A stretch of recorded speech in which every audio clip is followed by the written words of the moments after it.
প্রতি বছর 2 লক্ষ কোটি টাকা করে পাচার হয়েছে, যার 15 বছরের পরিমাণ দাঁড়ায় 29,25,000 কোটি টাকার মতো।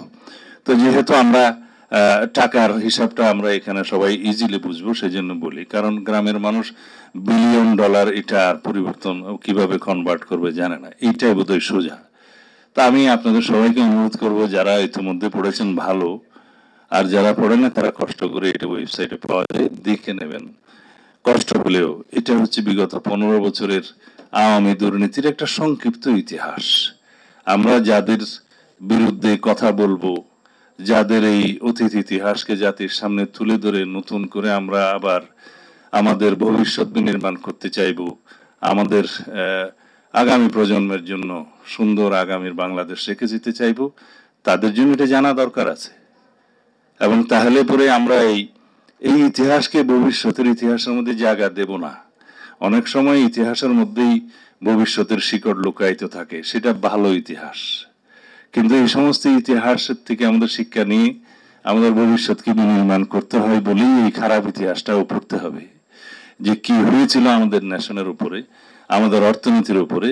একটা ফ্যাসিস্ট সরকার জাতিকে কিভাবে ধ্বংস করে, জাতির অর্থনীতিকে কিভাবে ধ্বংস করে, জাতির সমস্ত প্রতিষ্ঠানগুলোকে কিভাবে করাপ্ট করে, পলিউটেড করে, ধ্বংস করে সেই জাতিকে এমন একটি অধম জাতিতে পরিণত করে, সেই ইতিহাসটা আমাদের জানতে হবে।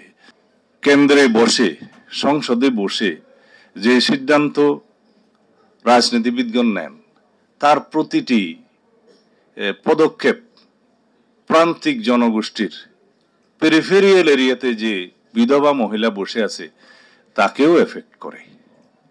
কেরোসিনের মূল্য 1 টাকা কমলো কি কমলো না, সেটা ঢাকার ধনিক শ্রেণী বা মধ্যবিত্ত শ্রেণীকে হয়তো খুব বেশি আহত করবে না, কিন্তু যে প্রদীপের আলোয় সংসার চালায়, সন্ধ্যা হতে হতেই যে তার নাওয়া খাওয়া সব সমাপ্ত করে নিদ্রা যায়, আর একটু প্রদীপ জ্বালালে কেরোসিন বেশি লাগবে বলে, তাকে আহত করে। সেই জন্য যে কোনো সিদ্ধান্ত বাজেটের রাজনৈতিকভাবে এমনভাবে নিতে হয় যেন সকল জনগোষ্ঠীর কাছে সেটা গ্রহণযোগ্য হবে। উপদেষ্টা পরিষদকেই অনুরোধ করব, করমুক্ত আয় সীমাটা অন্তত পক্ষে আরো একটু বাড়ানো দরকার। এখন 3.5 লাখ আছে, সেটা কমপক্ষে 4 লাখ করা দরকার কমপক্ষে।